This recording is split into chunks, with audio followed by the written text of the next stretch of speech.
to the salon. Hey, we also thank you. have Jose with us as well, our fabulous hairdresser. He's going to be doing, not sure what we're doing at the moment, there's water spritz, which is really good because it's getting a bit warm in here, so that's lovely, keep it going. Yeah. So what are we doing today, Jose? We are going to change the shape a little bit, keep it a bit longer on the top and make it nice and groomed on the sides. Fantastic. And we may have some audience or interviewee participation. I'm Yes, currently yes. learning a lot today, so I might come and join Jose in a minute as well. So SmartStream, Jeff, can you just tell me a little bit about what you do for SmartStream, how long you've been with the company? Yeah, so I've been at the company now for about 2 years.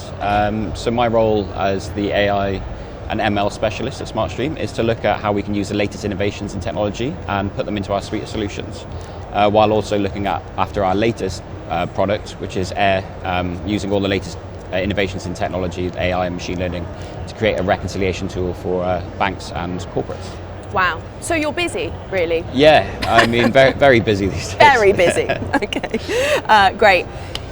Now, we all know there's been a bit of negative press around AI. What do you think the counter-argument is, and why is SmartStream investing in those technologies for the counter-argument? Yeah, of course. So, I mean, with any new technology, there's always some reservations about its impact and what it could do. I think I'm not so worried about the kind of end of the world, prophecies that some experts in our industry are From an saying. AI expert, that's really good to hear. Yeah. Thank you. Okay, excellent. We can all rest easy. Exactly, exactly.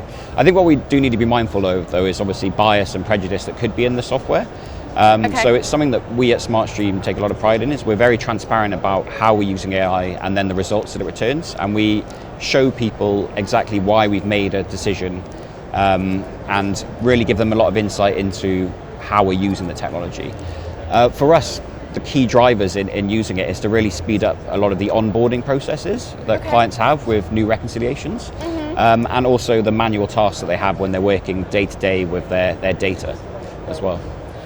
Well, it's a great segue, actually. And so how would you say that the kind of implementation of data, of AI in data reconciliation, how's that sort of enhance back office or automated processes for your customers and clients? Yeah, of course. I mean, from an AI perspective, for me, reconciliation is the perfect model for AI, because you've got a lot of data that logically comes together from multiple different systems, and AI is perfect for actually speeding up that whole process of saying, hey, this bit of data over here versus this bit of data here, this is how it correlates, and this is what you do to match that data.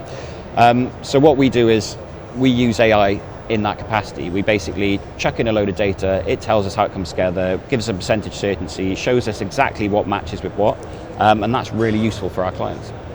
And what would you say are the kind of key benefits or sort of challenges that key financial institutions are experiencing in kind of leveraging the AI advanced technology? What's on the horizon in terms of customer challenge? Yeah. Well, I mean, so especially at the moment, with a lot of clients, leaving and changing roles, what we pride ourselves is our technology actually learns from users' behaviour.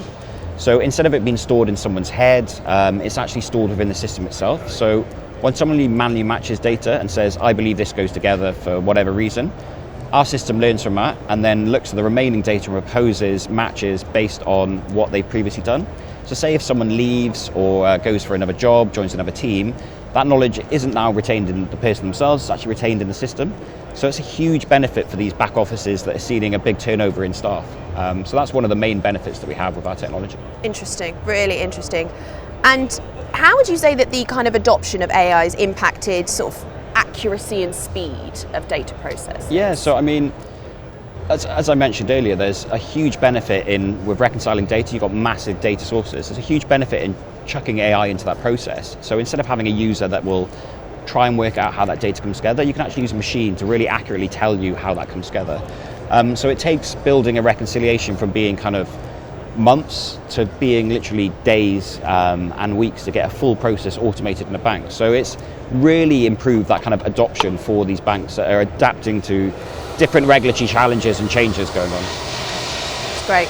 Don't worry. Luckily, we're mic'd up, so we can still carry on while the hair dries on. In your opinion, what are the future trends that we're looking at? I know we touched on this briefly earlier, but so we're not looking at apocalypse just yet. But what are the trends that you're going to see, or that we're all going to see in the world of AI? I mean, the thing that I love about being back at this conference is last year it was all about, you know, crypto, distributed ledger technology, but now it's back on the AI front, right? With the emergence of ChatGPT and people really seeing the power of AI and what it can do, it's really exciting. So one of the things that we're actually investigating is how can we utilize that sort of technology in our solution. One of the things that we're investigating is, you know, with enriching and manipulating data, is there a way of us utilizing AI so that someone can type in exactly how they want to manipulate that data and it intuitively writes that bit of code for them?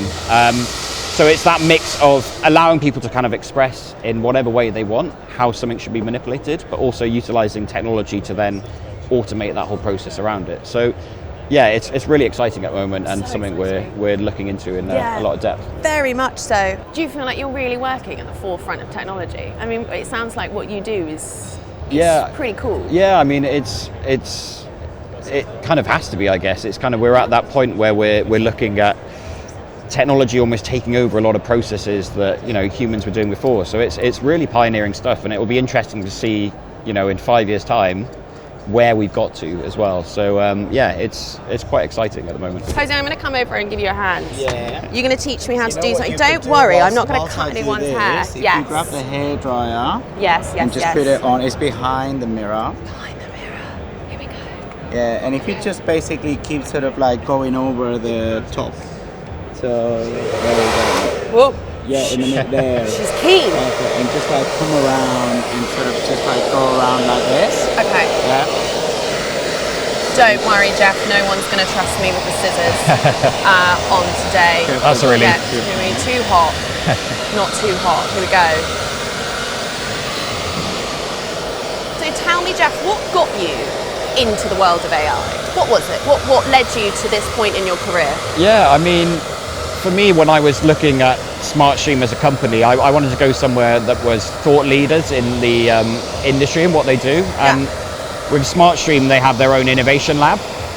So a designated team that actually look at how they can improve and better our current solutions. So that for me was a huge driver in going to SmartStream. That's what interested you the most? Yeah, somewhere that were thought leaders on the topic, and were actually looking to proactively improve what was a bit of a boring manual process previously. So yeah. Do you have any advice for anyone that's starting out in their career that would like to get into the kind of industry or line of work that you're in? Have you got anything that you would say to someone that was looking at that? Yeah, I mean, for me, I think the key is always to understand what is going on in the world of technology, understanding the new tech that people are using and how that potentially could be used in current processes. You know, one of the things that for me has been great about something like Money20 is you get to see the different technologies that have come out that are almost driving what was an old industry in banking to kind of push and improve more. So I think there's always an opportunity to look at what's going on currently in the industry and seeing how can that be applied to existing and old processes. So I always think just look at the horizon, see what there is out there and how you can apply it. Great advice, great advice. And look, we love a buzzword here, yeah. Pun intended, and a pun. Do AI have any annoying buzzwords or cliches that are being used too much in an industry that maybe you use as well? I mean, fintech has a lot. Yeah. Has AI got any? I mean, AI is almost its own kind of buzzword, isn't it? So, yeah, very much so. Yeah, I think before the emergence of stuff that we're seeing a bit more in news, like ChatGPT, there was a lot of people said there was AI, but not really an understanding of how that could work. So that was always a bit of annoyance trying to explain to people what the values are. But now I think, now that people can see something tangible, it's a lot easier to kind of justify and be like, oh, that's AI, that's how it's working, I can see what it's doing. So yeah, I'm no doubt that in maybe 12 months' time it will become an old topic again, but now it feels modern and fresh. Jeff, can you talk me through like a career highlight for you? Is there a moment where you thought this has been a great day, or your proudest moment in your career? It's a good question. I mean, probably our latest version of Air, the product that I manage at SmartStream, where we're actually utilising AI in the exception management process. Okay. So that for me is completely pioneering, no other product does it.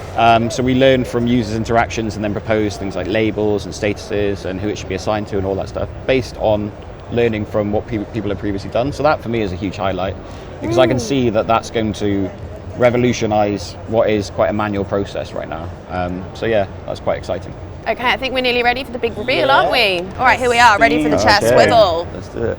Oh, awesome. It's great, the back as well. Yeah, thank you very Cut much. it quite long here, Yep. but still like good, and then just a bit more groomed. Awesome. All right. Thank you very much. Fantastic, Brilliant. Jeff. Thank you so much for Yeah, coming thank in. you. It was a pleasure to meet you. You too.